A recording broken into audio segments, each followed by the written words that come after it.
again, it comes back to that question, how do you organize and manage and then delegate the workflow for your departments and the aspects of the process?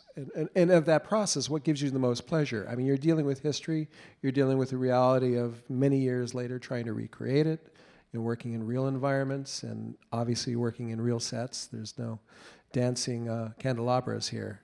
No, it's all very real, but real for its time. So what's your process of breaking that down and then figuring out how to go about making it? Well, I mean, they are polar opposites in a way, but, I suppose the connection is the fact that, they're both very known subjects, the animation and Winston Churchill story. And with this one, it was, because it is such a known subject and it is such a known period, and it was a fascinating script in so much as it was a part of something that I didn't know. I never knew that we were so in such desperate straits. That was an incredible thing. And, the thing that was very appealing was the fact that, it was interesting because the script in some ways was quite dry. There was a lot of kind of grey men in grey rooms. And what it ended up being was something really quite dynamic. And, that is to be put at the kind of door of Joe as a filmmaker.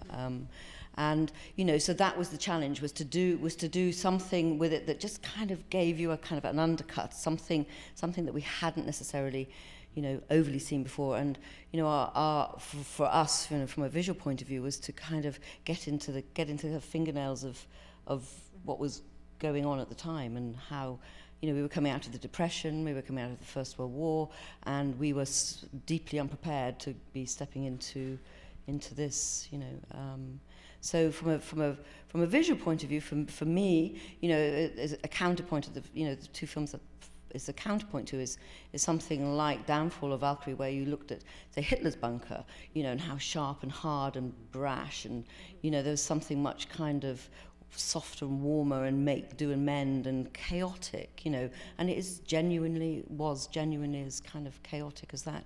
And out of that came this incredible, for the whole war, how did that get kind of managed from that world? It's incredible to see. So, I mean, you really captured the claustrophobia of the bunker underneath the war room, and how they really pulled it together. And you're right, it's nobody knew what dire straits there were. I don't think that was ever addressed in history.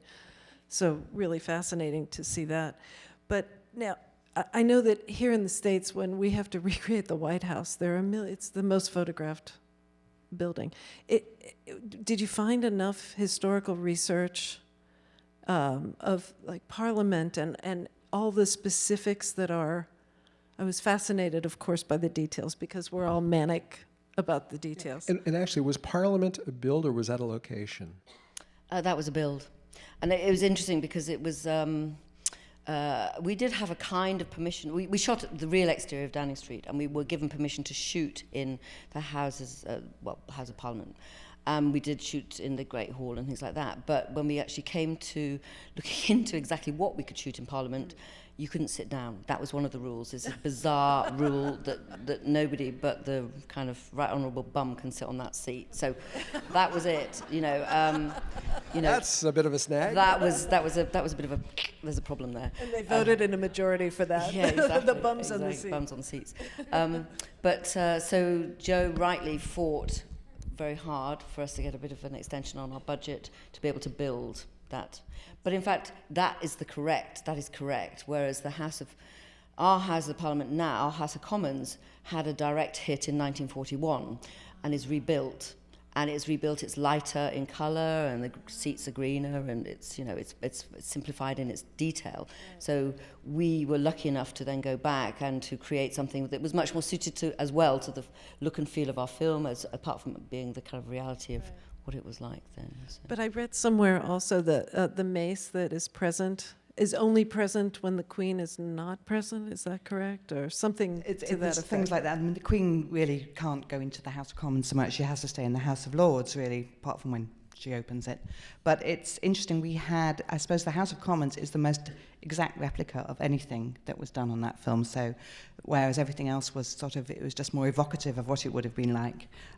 The war rooms, which was a big set build, and the original war rooms still exist below Downing Street, but they are different in a way in the layout, because the way Sarah and Joe work, it's that 360 very sort of movement through the sets and everything like that. But there was still a lot of detail in there, a lot of layering, a massive graphics job as well for the graphics team, and so that was a big deal. But Downing Street, which is our White House, is it was, again, that was built in a derelict house in Yorkshire. So it feels like it, but it's not it's not it.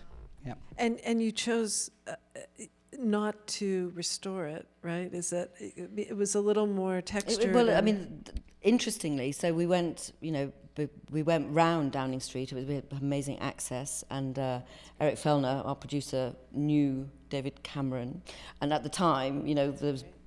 But by the time we came to shoot it, we had Theresa May. So, but we were still given access, which was incredible. So, we went there, and we were with the historians. We were given everywhere, could go everywhere, and we were with for about 3 hours wandering around with Gary and Joe and everybody, and looking at all of this. And what was incredible was Downing Street. It was an absolute dump. I mean, it was it's been the home of the British Prime Minister for 200 years. And what happens is they come and go quite quickly, and they take their furniture. So, but generally, because they've all been kind of quite rich and posh up to, so they bring in the furniture from their country houses, and then when they leave, they take the furniture, except they leave the rubbish. So there's this really weird collection of stuff, really bad stuff.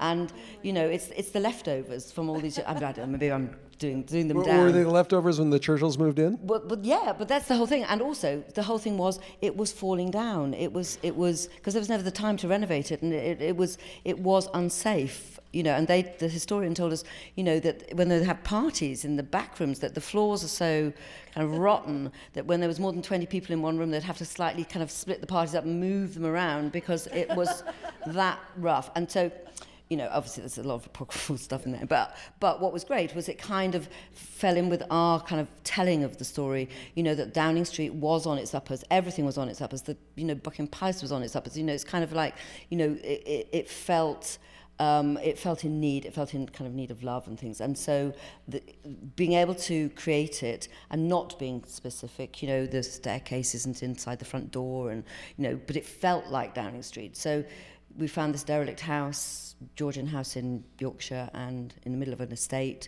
and they allowed us to do what we do, which is go in and knock walls down and things like that. But so we were allowed to create our Downing Street, and and very much with Joe and the way he shoots in mind, that there's the 360 sets, it's space, it's movement and connections, and that's what we did. Yeah. Well, I'd say bravo. It worked. Can we cue up Dunkirk, please?